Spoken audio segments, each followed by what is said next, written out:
Hello my beautiful people, welcome back to my channel. All right, so I am 38 weeks on Monday and I'm like, can't wait because this baby is a little too much for me right now. I had difficulty sleeping last night. I have to sleep sitting up, and that's my comfortable position that I've been doing since in my third trimester. But now it's like it's uncomfortable for me now. So sometimes I have to sleep with one leg off the bed, one leg on the bed, me turning sideways like this, but the struggle is real.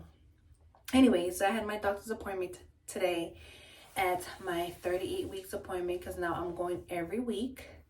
And my doctor basically telling me that C-section is the best option for me due to the fact that I am very petite. My baby weighs 9 pounds. It's a big baby, and my pelvic is super narrow.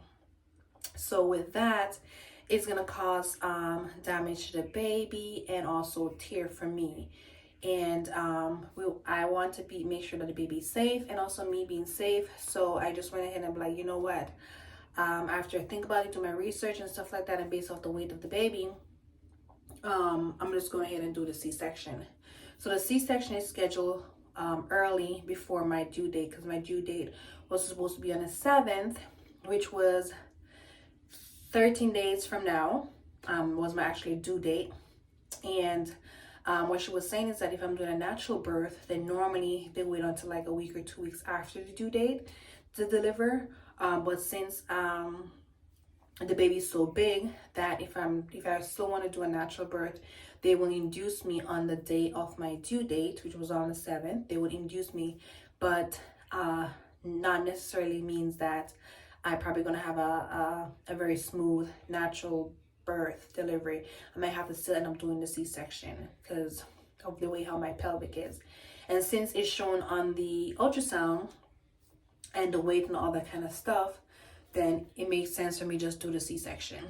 So tomorrow they're gonna call me, let me know what day is. They said it's either gonna be Tuesday or Friday of next week, and I'll get my C-section done.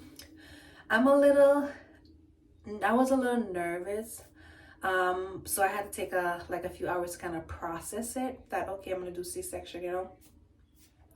So I processed it fine. I'm like, all right, it is what it is. So a few hours ago, I called my insurance. I have United Healthcare insurance, as flight attendants or insurance a little different compared to a regular person, compared to a person that does a 9 to 5.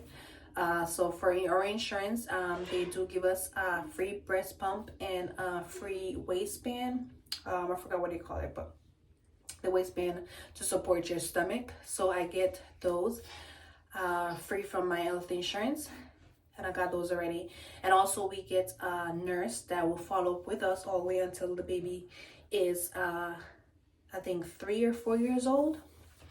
So right now they schedule me for a nurse to follow up with me after I get dismissed from the hospital after my C-section, and to, you know, guide me and stuff, how to clean the C-section, my stomach area and all that kind of stuff that I will probably need, and to follow up with me and stuff like that. So that's actually good with our insurance. So they did tell me that 30 days, I have 30 days for me to add the baby, and they'll bill everything through my policy. And then after that, the baby have to have its own policy after 30 days. So I definitely have to follow up with my job to make sure the baby is added to have its own policy. So my deductible is $250. My deductible is $250. So already deductibles are not bad for the airlines. I actually like it. Imagine comparing to some people are having a 10,000 deductible. Mine is only $250, which is great. So all my appointments for the baby, I don't pay any copay.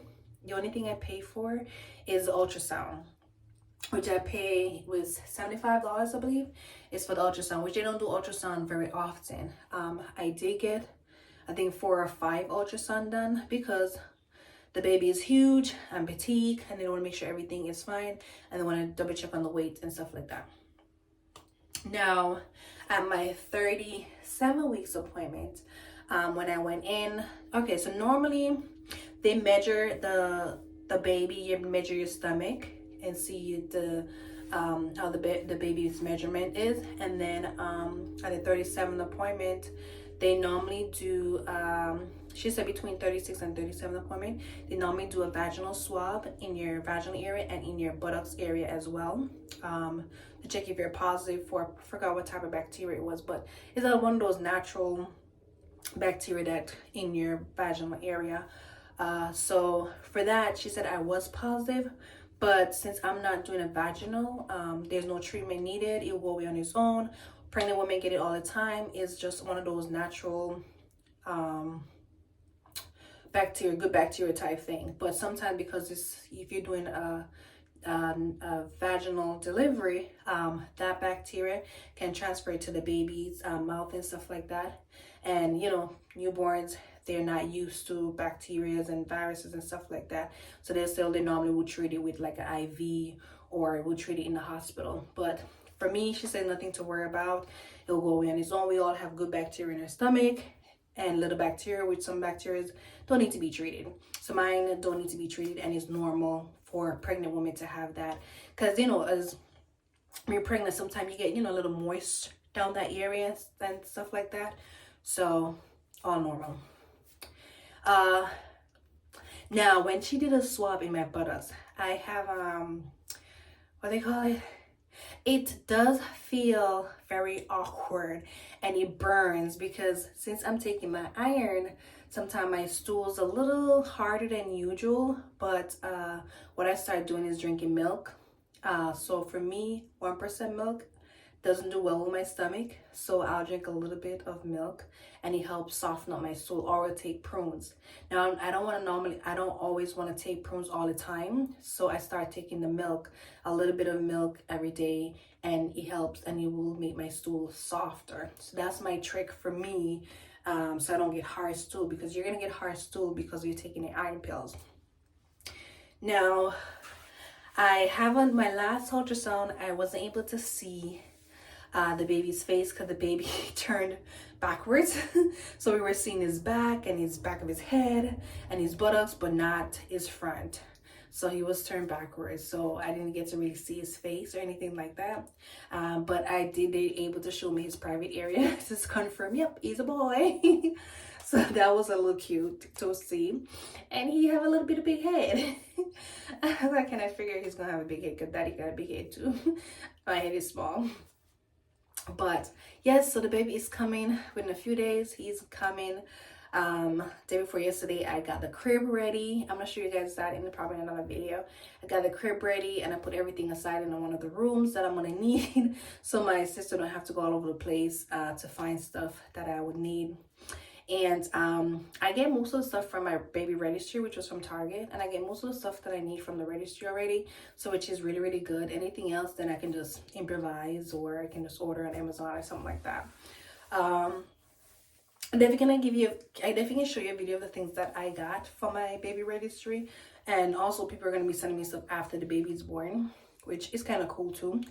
I did not get I didn't put newborn stuff on the baby registry due to the fact that I don't really need newborn, because they're so tiny. It's like they grow so fast. So what I did was 2 months and up clothes I put on there. And lucky thing I didn't put newborn stuff, because he's 9 pounds. There's no way he's gonna fit in a newborn clothes. So one person did buy some newborn clothes, and I'm like, probably won't even wear it. And the crazy part is that I took the tags off them and washed them, which I probably shouldn't have do all that, because I probably could have just give it to someone else, you know, that has a newborn baby with the tag on it. But whatever. And so right now I am going to finish pack my hospital bag. I can do a video of what I pack in my hospital bag, which is nothing crazy at all, just simple stuff. Small bag, that's it. So I'll show you guys a video of what I pack in my hospital bag. I'm not gonna go crazy because most of the stuff they said they have at the hospital, so I'm just gonna jack them up. Just get all the stuff that I need from the hospital and then buy stuff later if I need it. But yeah, baby's gonna be coming soon. a little excited, nervous, but a little excited. Can't wait to see him. His chunky face, his chunky body, since he's 9 pounds. But yeah, don't forget to subscribe, guys. Oh, I can talk about my process of going through short-term disability as a flight attendant and all that kind of stuff. I'm gonna go through all that process, so as if you are out there as a flight attendant watching, at least you can follow these steps, because you know, as a first-time mom, because I'm a first-time mom, and as a first-time mom, I don't even know what the heck to do, and I have to learn these things as I go. So at least I can tell you guys what you can do to kind of prepare you as well. So yeah, I'll talk to you guys next time. Don't forget to subscribe, and I'll see you guys in the next video. 38 weeks down, ready to go. Can't wait for baby to be here. Bye.